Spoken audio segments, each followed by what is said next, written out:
Thank you very much for having me. Thanks for the introduction. Thanks all for coming. Great to see a full room. Oops, nearly full room. And I reattach my microphone.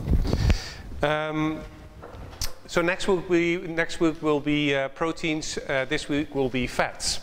And you may wonder why fats. What's so intriguing about it? And it's one of these topics that I know nothing about nutrition. As Lucas was saying, I'm a tropical ecologist. I know a lot about what happens in tropical rainforests with wildlife and what happens with agriculture.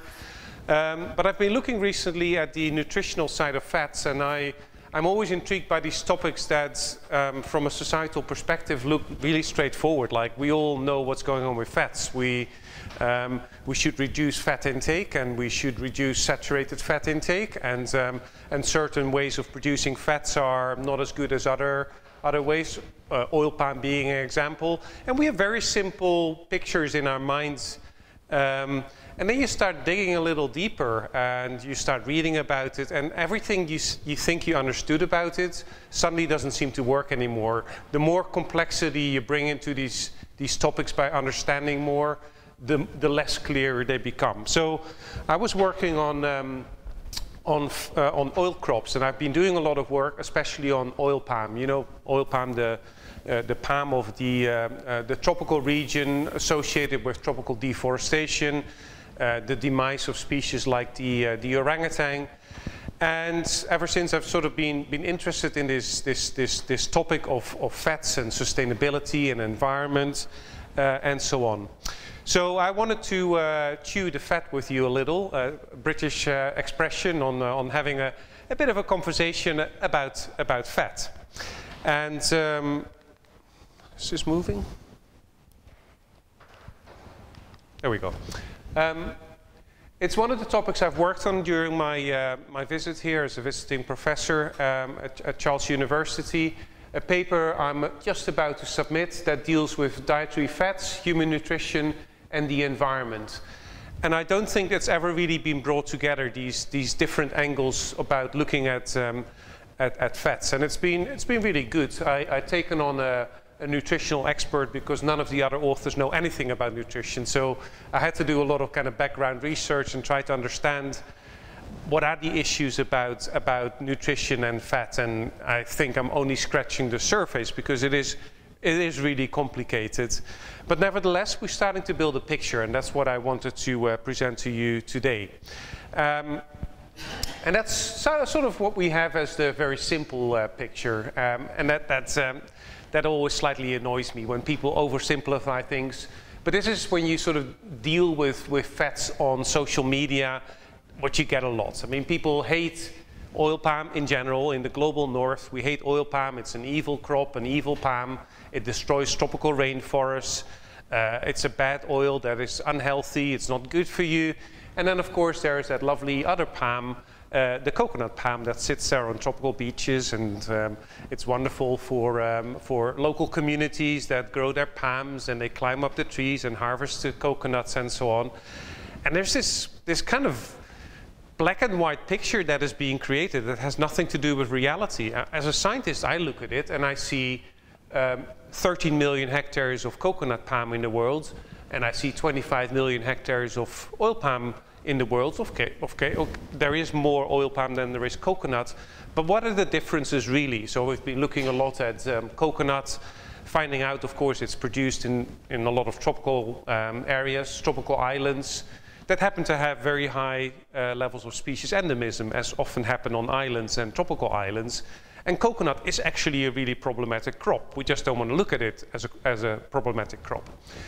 And once you start digging, you get this kind of feedback on Twitter, where you're being made out to be a fraud, and you're in the pockets of the roundtable on sustainable palm oil. I'm pro palm oil.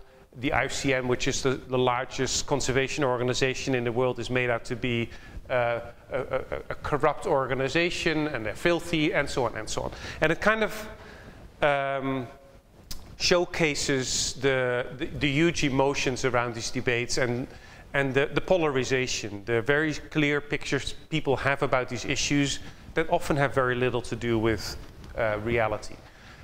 There is a lot to that picture that people have. I mean, I think oil palm has always been associated, or at least for the past 20, 30 years, with the demise of tropical rainforests and the loss of orangutan habitat on Borneo and Sumatra. And that's undeniably true. That has happened and is still happening. Oil palm forest is being cleared for the development of agriculture, primarily for oil palm, and orangutans have lost their habitats. It's, however, not the full story, as I'll discuss. So that's kind of the environmental polarization. Then I started looking at how is it on the nutritional side of oils, and I just picked up some general images that came up when I searched for oil and health and nutrition. And you get this guidance. These are the oils you should use: sunflower and rapeseed, and avocado, and so on. And then you pick up another one, and it says you should ditch sunflower, you should ditch corn oil and canola, rapeseed oil, and coconut is great. And as a consumer, you end up being totally confused. I mean, what am I supposed to eat? People need fats, and you got to get your fats from somewhere. What is, if you care about the world, a decent choice of source of fat or oil? And we just have a lot of question marks there because we simply don't know. And those are just two aspects. That's health and nutrition. I talked a little bit about environment. But then there, of course, all these oils, they're produced somewhere. So there is land involved, there is labor involved. People that produce these oils, they generate income, so it has an economic, socioeconomic benefit. Each of those crops have their specific yields in oil and land need requirements. So there's this massive complexity around it that we rarely touch on and rarely ask questions about. And that's what I've been trying to do. But maybe just a step back. We need fats. Human cells are fat. The membranes, the cell membranes are partly constituted of fats. We need fats as an energy source. There are essential fats that the human body can't produce itself, and we need to have them in our diet to have a healthy diet. Certain vitamins, A, D, E, and K, I think, are fat soluble. So without fats, you can't actually transport these vitamins through your system. So we need fats. And anyone who sort of, I mean, I've sometimes engaged in Twitter debate, and people say, well, why did we just stop consuming fats? Well, because you die. That's why we consume fats. You have to. Of course, you need to get the right fats, but we do need these fats. About 25 to 30% of daily energy needs in a healthy diet. And of course, there's two sides of the picture. A lot of us on Earth have consumed way too much fat, and we're overweight and obese. But the other part of the world, there's about 1 billion people that are undernourished or malnourished, where there's a requirement to increase energy intake, among others from fat, as well as carbohydrates and proteins, of course. And how do you treat a system like that? It's been called closing the fat gap. So there is a fat gap of about 45 million tons of fats that need to be added to the global diets to bring everyone to basically the people that are consuming too much fat and the people that don't consume enough fat, bring everyone at a level that is considered healthy, about 27.5% of total energy intake. If you project that fat gap to the future, when we'll be adding more people to this planet, up to about 10 billion by 2050, there's an additional requirement of about 88 to 139 million tons of fats.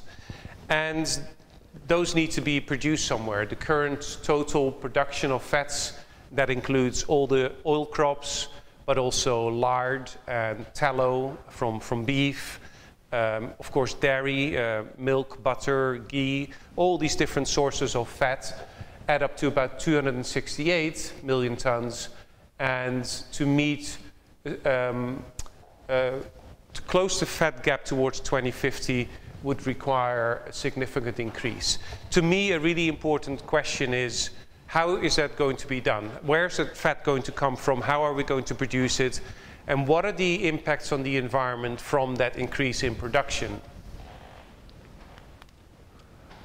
Now, this is a map we just created for that paper that I showed earlier, where we're exploring some of these geographic coincidence between the kind of fats people consume and the need of fat consumption. So there is a map of severe food insecurity with the highest level in orangey brown, of course in Africa, South Asia, parts of South America, parts of Southeast Asia, and the same patterns here with undernourishment, which is another measure for insufficient dietary and energy intake.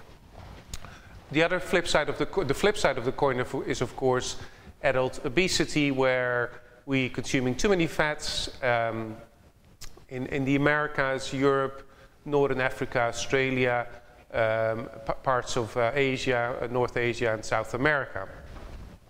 And then if you look here, you sort of see per country what the key consumption of fat is. What is the key source of fat that people are consuming? I don't know whether you can read that in the back, but maybe some clear patterns. The yellow color is sunflower.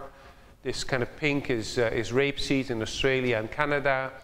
The deeper pink here is oil palm, so that's a really important source of oil in Central and Western Africa, as well as in Southeast Asia. Then soybean is a massive crop in the United States and large parts of the Amazon in Brazil, northern Argentina, and then some other sources. So you kind of need to see, okay, if we're going to increase fat intake by people, what are the local sources that people are using? Quite often they're doing that for a price reason. I mean, they're looking for the cheapest oil that's available. Cultural reasons. I mean, certain cultures, West Africa traditionally uses palm oil, red palm oil, so unrefined palm oil. That's what they do. They like the taste of that. Of course, around the Mediterranean, we use olive oil. That's what people are used to. That's what we like in our diet. So there's these cultural backgrounds to the story as well. And we're just exploring what that all means. Another really important point about fats. Fats are cheap, and I didn't know that, but fats are relatively cheap to produce, and it's a relatively cheap way of increasing people's energy intakes compared to other sources of nutrition, including proteins and starch, dairy, fruits and vegetables. Fats are quite low if you look on this the scale bar in cost per person per day by different food groups in different parts of the world. What we're looking for is basically allowing people that are currently malnourished to come to an energy sufficient diet initially, in which they meet the needs for short-term subsistence. Now, once they're there, the next step up would be to be in a nutrient adequate diet, so that doesn't just meet energy requirements, but starts addressing nutrient needs. And ultimately, the final step would be to be on a healthy diet that includes foods from several food groups. We know them, your fruits and vegetables, and carbohydrate sources, your protein sources, and your fat sources, and so on. That's where ultimately people in the world would want to go. And fats were always excluded. Even now, the big fat guidelines from the United States, but also the World Health Organization, they're very shy about fats. They don't want to talk about it. The general recommendation is reduce fat intakes. And now, talking to a lot of nutritionists, they say it's really, really weird. Our obsession with saturated fats, proven by many, many review studies, is just mistaken. Saturated fats are not the problem they're being made out to be. consumption of dairy is just not as problematic as people have made it out for like 50 years. These are dietary guidelines that are in place and that no one seems to want to question, while the science points in a very different direction. So a lot of these dietary guidances were basically thinking, well, fat contains a lot of calories per gram versus carbohydrates and proteins. We want to reduce, at least for the overweight and obese part of the world's energy intakes, so let's take fats out of the equation. And from what I understand from nutritional reviews, is that just not a smart thing to do. So basically we want to see the role, what is the role of fats for people to step up that ladder from basically energy insufficient diets to sufficient diets, to nutrient adequate diets, to healthy diets. And what are the costs associated with that? Now each of these maps shows what it would take for people to, the percentage of the people who cannot afford an energy sufficient diet up here, which is again sort of focused on Africa. Then a nutrient adequate diet, that's a real large percentage, up to 75 or even 100% of people that simply don't have the money to afford a nutrient adequate diet, let alone a healthy diet. So then these prices become quite important. Which oils are you going to produce? What are the prices of these oils? And they differ. Many people in the Democratic Republic of Congo are not going to buy virgin olive oil. It's just not going to happen at like 10 euros a bottle. The money isn't there. They'll look for a locally sourced oil that is cheap. And that will quite often be palm oil or peanut oil, which kind of puts everything in a slightly different perspective if we start thinking about local needs for meeting dietary requirements.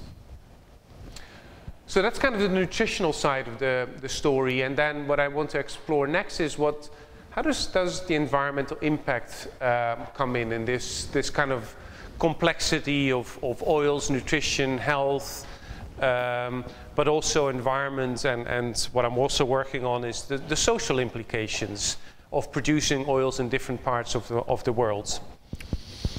I'll bring in a bit of a controversial topic, planetary boundaries. They have been discussed for quite some time. There's a lot of debate about them as to whether there is such thing as a planetary boundary. The planetary boundary concept suggests that once we trespass that boundary, things will go seriously wrong.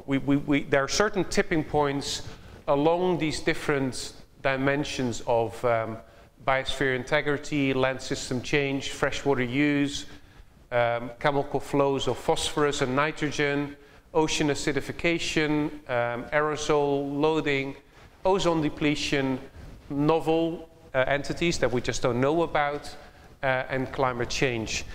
The idea is that there are certain boundaries that if we go beyond it, let's say we deplete biodiversity beyond a certain threshold, things will become irrecoverably, will go completely wrong, and we can't get it back to the system where we were before. So a complete new system, a shift in systematic change that will take us somewhere where we don't want to be. Now, a lot of people have questioned these tipping points and the related idea of a safe operating space. So the idea being, as long as we stay within those boundaries, humanity should be okay. Once we go beyond them, we're in trouble.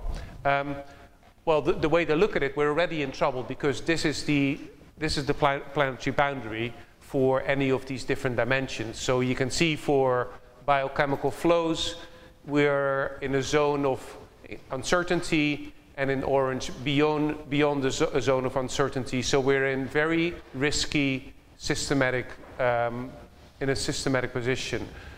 Land system change and biosphere integrity, similar climate change as well. The idea being that boundary has been passed, and we really need to bring it back to within that boundary. And agriculture is a major driver, and I bring this in because, of course, production of fats relates to agriculture. Fats are produced either through plants or directly or indirectly through animals that feed on plants and create the fats that we use from animal sources. Agriculture is a big driver of these, the trespassing of these boundaries for biosphere integrity, land system change, and biochemical flows. As I said, controversial. Other people have said there is no such thing as a boundary. It's also scaremongering, like we get scared of boundaries, and once we're past it, we're done. I mean, we can't get back anymore. I don't know whether this is true, but what I find useful is that it gives us a bit of an idea of where on Earth some of these boundaries exist and where we are clearly in a zone of increased risk.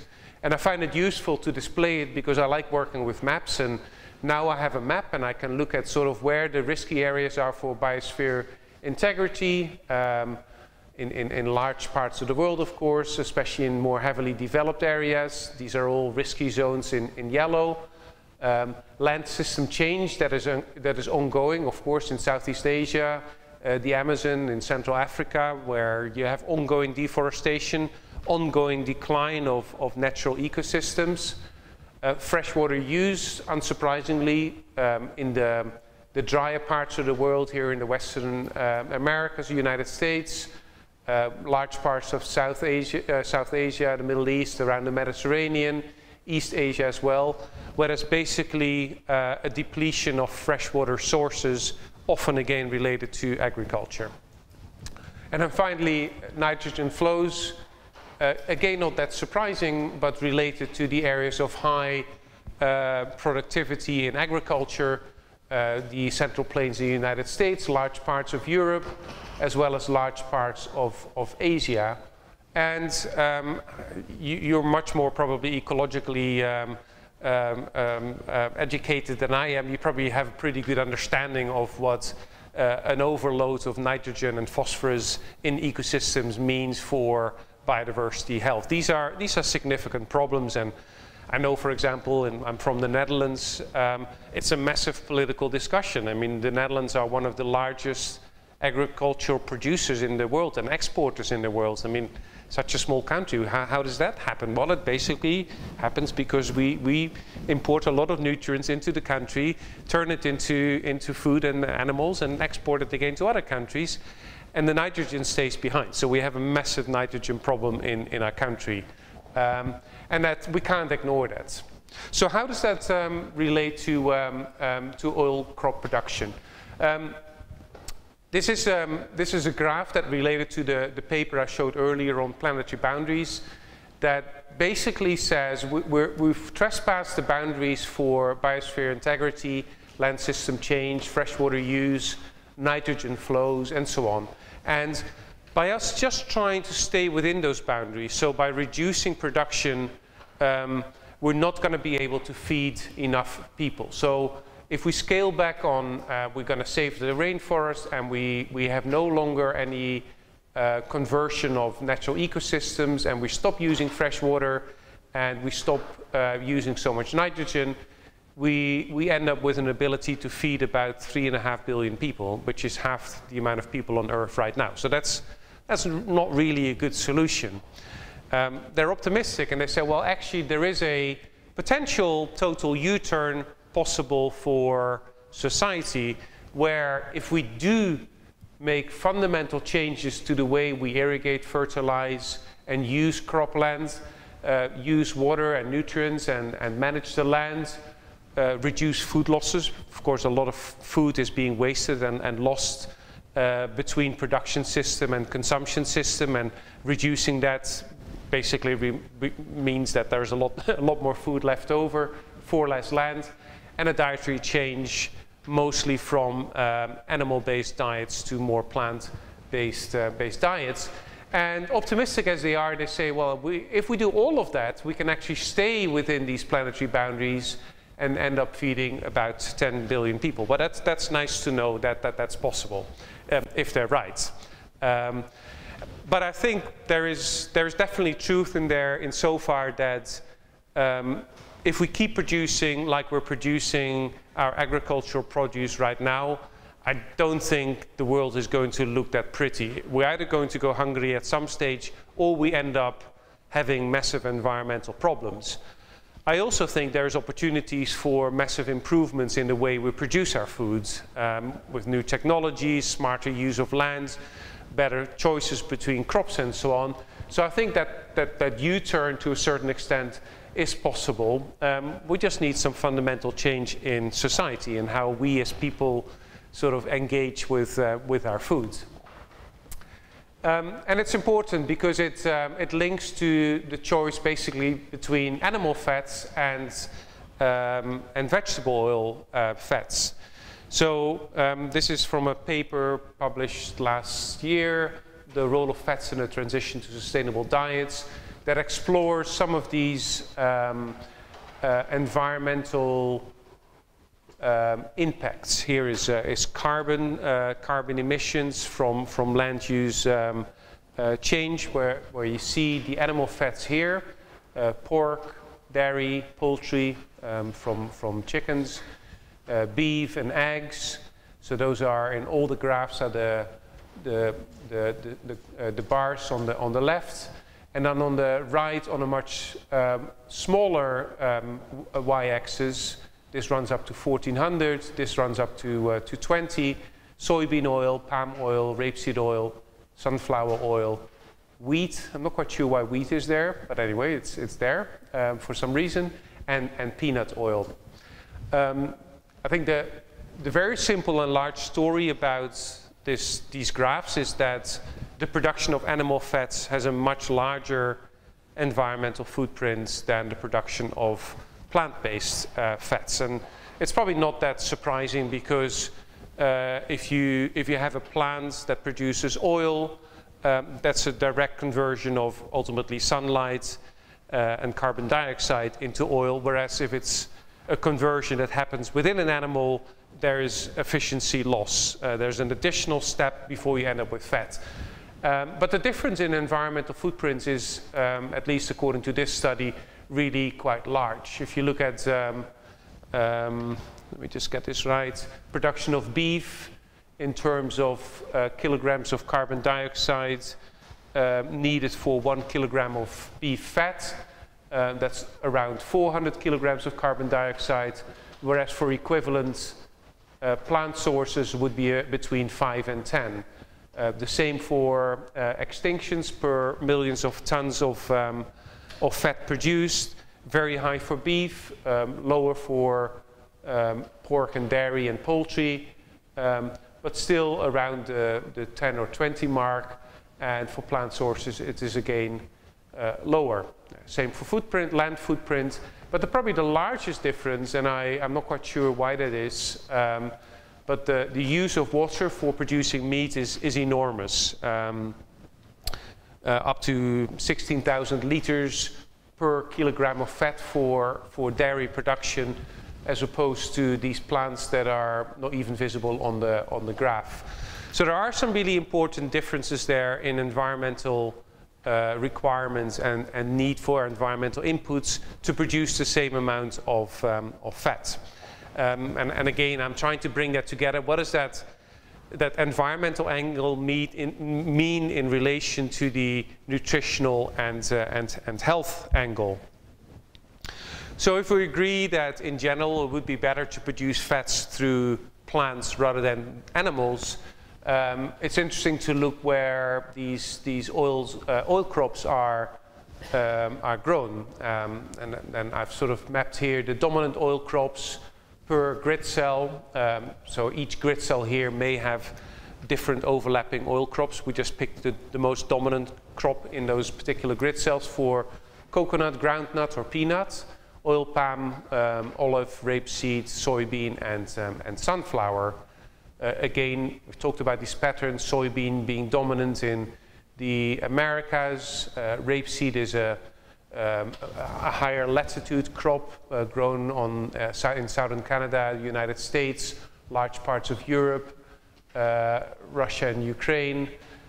Sunflower is generally in drier areas, so in the Mediterranean, again Ukraine, southern Russia, Kazakhstan I think is a big producer. Oil palm, of course, we know, Indonesia, Malaysia, Thailand, and some of the West African countries, and so on. And then, yeah, exploring a little bit what trying to close that fat gap means once you decide that it's probably best in terms of the environment to choose plants rather than animals, which plant are you going to pick? Now this is where I make myself very unpopular if I go into social media, pointing out that whereas you may not like oil palm, it does happen to produce a lot of oil per hectare of land. It's a very efficient crop. This is shown by so oil palm produces about 30% of the global production of vegetable oils on 8.6% of the land. For soybean, it's about a quarter of the total production on about 40% of the land.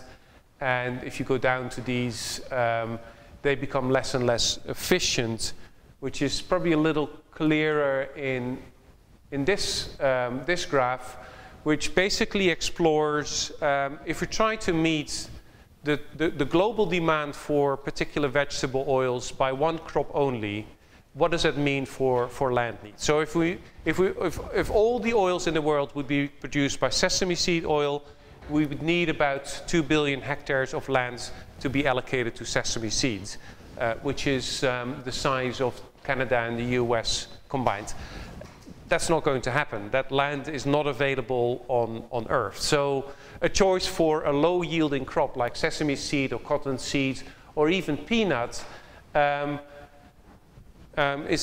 comes along with land requirements that are very difficult to meet in a world that's struggling for land, or basically deciding where is land going to be allocated to agriculture and where is it going to be kept for environmental purposes. And you see palm oil sits at the bottom there. Basically all oil in the world that is needed, vegetable oil that is needed, could be grown on 76 million hectares, which is about 3 times the total area allocated to palm oil right now. Still a massive increase. And it's not, the world's not going to be black and white like this. The world is not going to decide, let's meet all oil demands by growing palm oil.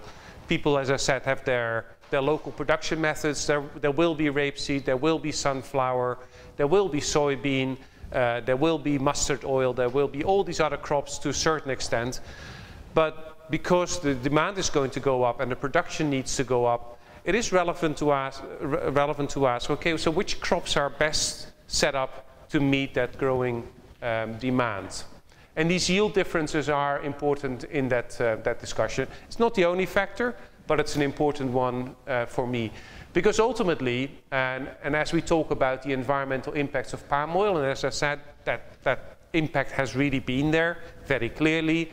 I started working in Borneo in the early 1990s when large parts of Borneo were covered in rainforest. 30 years later, large parts of the tropical lowland forest from Borneo have disappeared and have been replaced by especially oil palm. So it's no denying that oil palm has played a significant role in deforestation. It brings invasive species into a natural ecosystem. It's related to diminished soil fertility, water quality, water regulation and supply. It's quite a thirsty crop. Of course, where you have expanding oil palm and it's going into tropical forest areas that yesterday still had orangutans, that orangutan is going to go somewhere else and is going to end up in someone's garden where it's creating conflict and the orangutan gets killed. So it's driving human-wildlife conflict. There are edge effects, peatland drainage, biodiversity loss, and so on. All absolutely true. The only thing I like to point out is that it's not just the case for oil palm. Any agriculture has its own problems and its own environmental challenges. And for us, it's really to work out a way of balancing, understanding what these individual impacts are of these crops, and how can you minimize the overall global impacts of agricultural expansion and development while still meeting the nutritional and health requirements of producing foods. a graph from a paper also published last year, the impacts of biofuel crops on local biodiversity. The horizontal line is your reference line of the primary ecological conditions that existed before a particular crop or land use displaced it, from pasture to urban, coffee, cotton, fruit and vegetables, maize, mixed, oil palm, the whole range of agricultural opportunities that you have. It's probably not surprising to you as ecologists that the ecological value and the species richness of agriculture is lower than a natural ecosystem. Any guesses why that would be?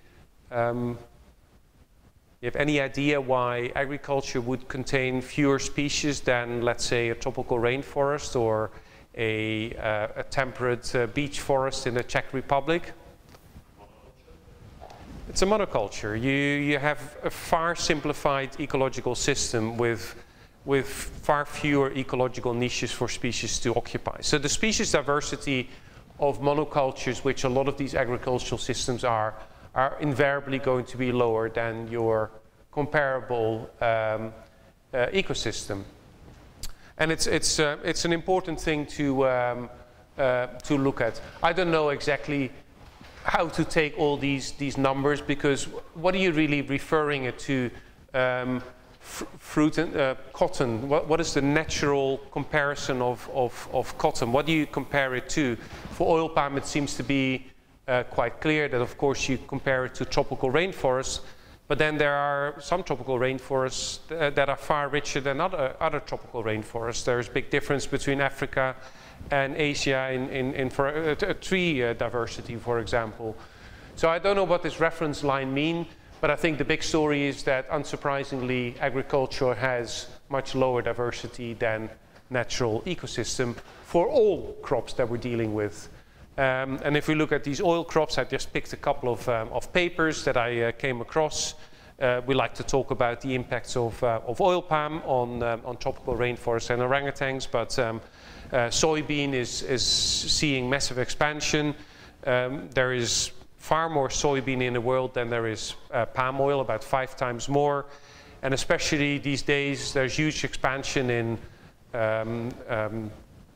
northern Argentina, southern Brazil, maybe in more open vegetation types, not so much tropical Amazonian rainforest, but like the Chaco, these more woodland savanna type ecosystems that we don't really pay attention to. But these are incredibly rich natural ecosystems with high levels of species endemism.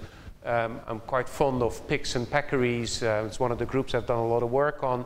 One of the species, the Chacoan Peccary, is an endemic of that ecosystem. That's being displaced by soybean, and there's just no discussion about it. It's just a little bit of discussion about soybean and tropical rainforests, but in these kind of environments, we don't hear anything.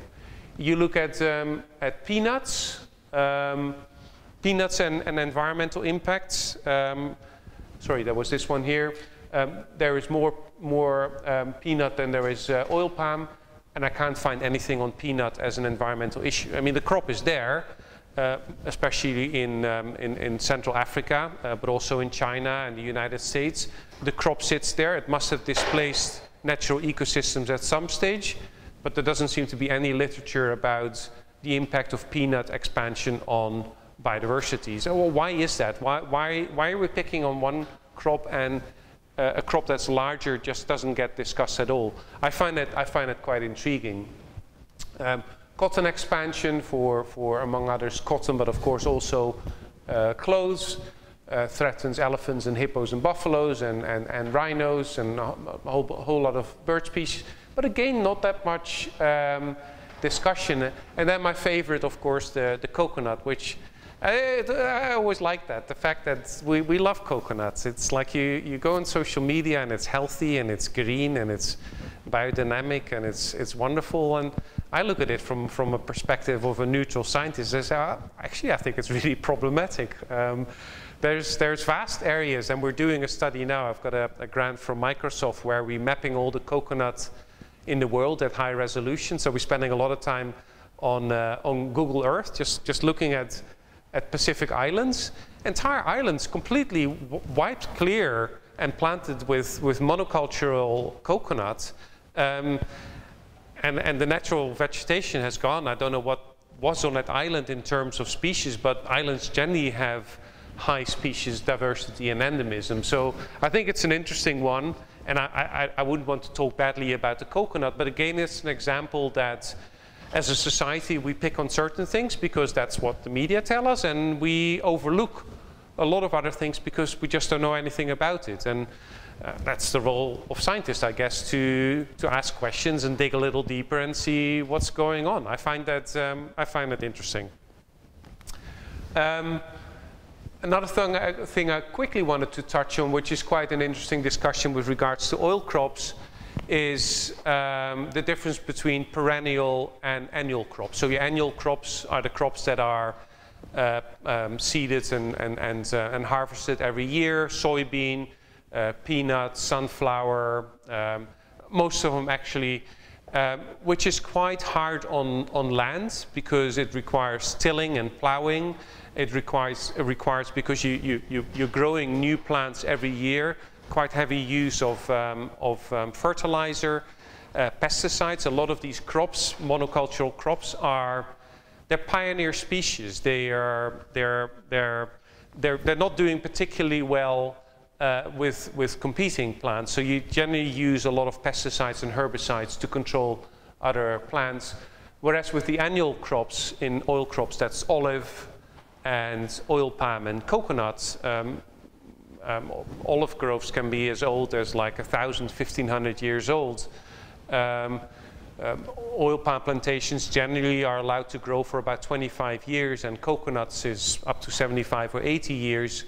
A lot more ecological structure and a lot more time for other species to interact with these ecosystems. So there is an interesting difference between the diversity of perennial versus annual crops. Having said that, we've been studying orangutans in oil palm plantations a lot. I would never call an oil palm plantation a good orangutan habitat.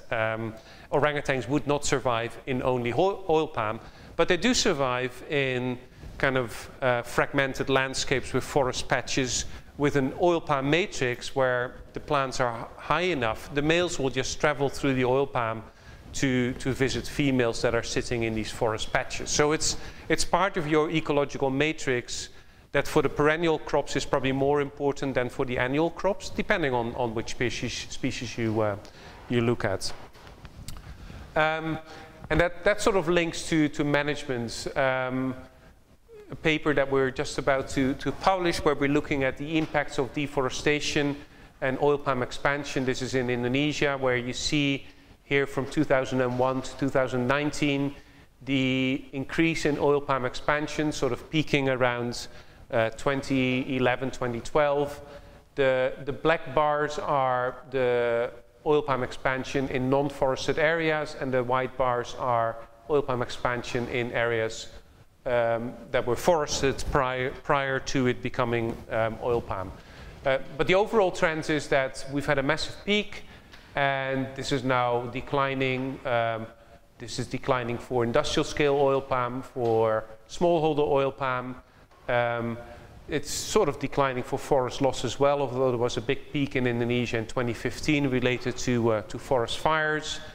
And what we're trying to work out is to what extent is that related to government initiatives like moratoria and regulation? To what extent is it related to simply the global price in palm oil, which peaked in 2015 when expansion also peaked and has gone down since then? Of course, when the prices are lower, the profits are lower, and the incentive to build a new oil palm plantation is also lower. So we can't quite disentangle the effects of different intervention on the expansion of palm oil.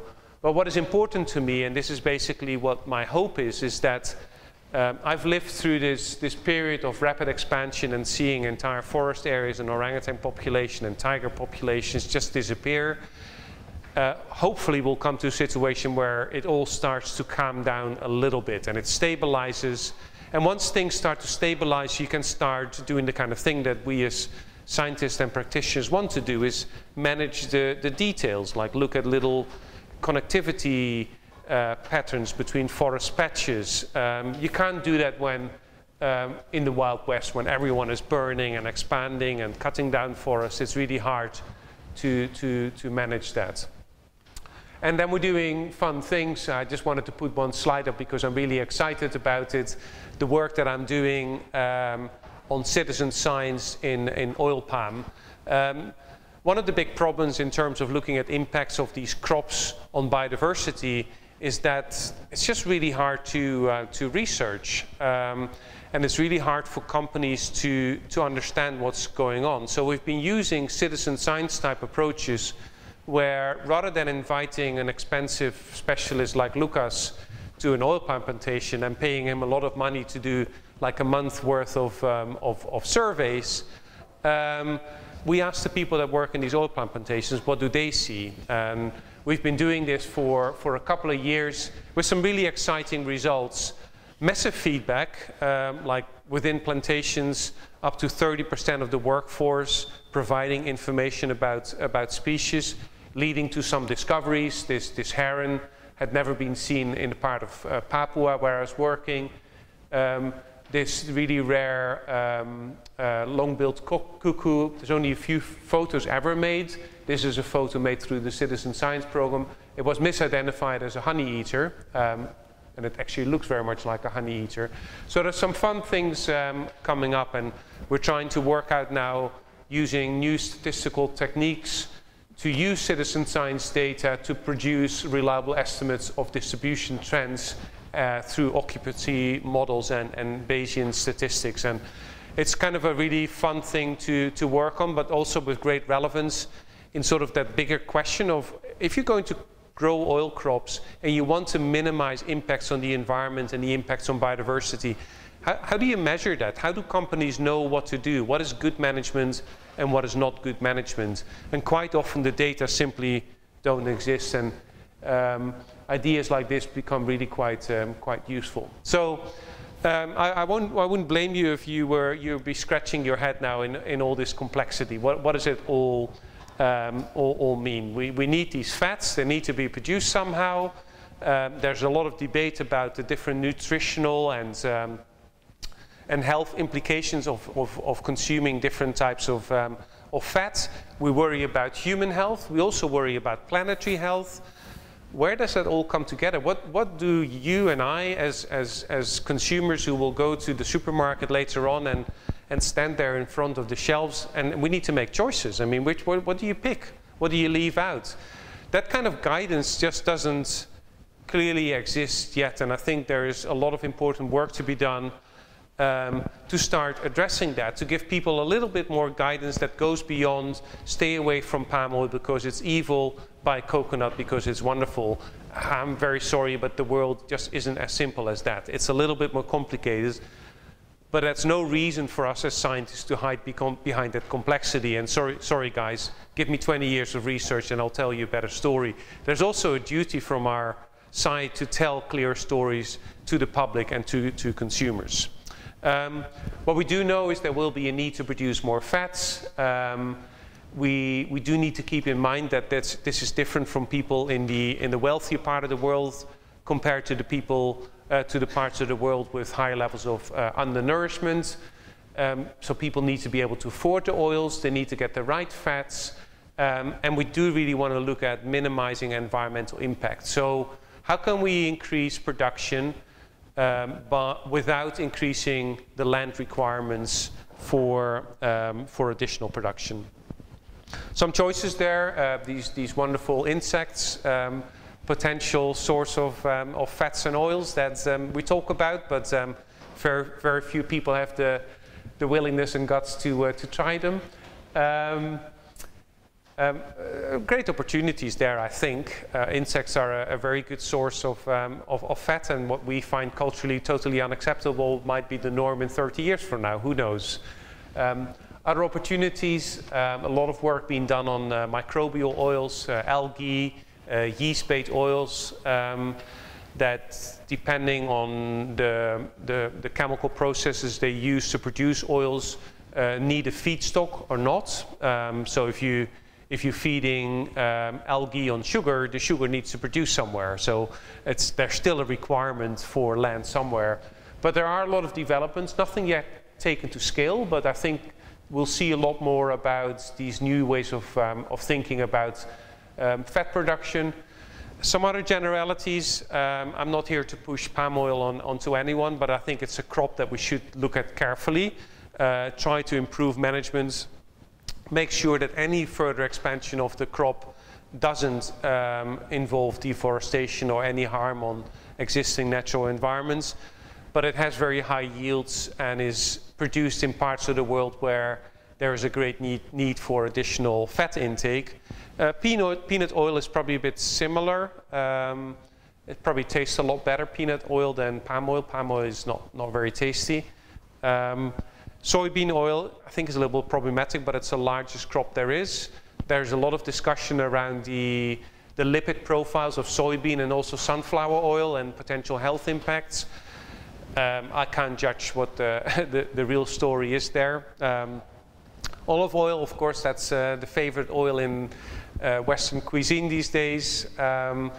But olive is a very low producing or low productivity crop, and you're not going to feed the world with olive oil anytime soon. The production areas are small, opportunities for increasing yields are low, it's expensive, so that's just not really an option. Tasty, but not very useful for meeting these global challenges. And then dairy, milk, butter, and so on.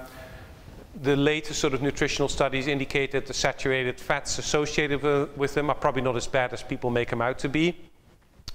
Could still be a good source of fat, but as I pointed out earlier in one of the slides, some major environmental concerns associated with that. So our lovely sort of, this is what you need to eat, mixture of dairy and carbohydrates, potatoes and vegetables and fruit, lots of them, and not too much, pulses and so on, with a little bit of fat and a little bit of sweets and other things. I think it's going to increasingly get complicated once people start bringing in issues like environment and poverty and equality and nutrition, and our simple choices might not be so simple anymore.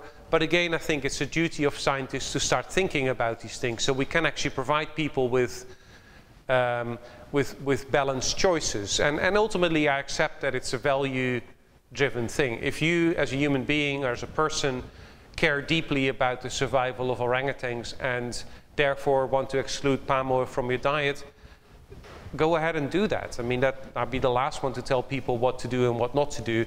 I just want people then to think about the implication of that particular value-driven choice on bigger issues like meeting future demand of oils through different crops. And that's where some fun complexities come in. I don't think I need these conclusions. I pretty much wrapped it up. Nothing is simple in the world of fat. Thank you very much, and I'll be happy to take some questions. Thank you.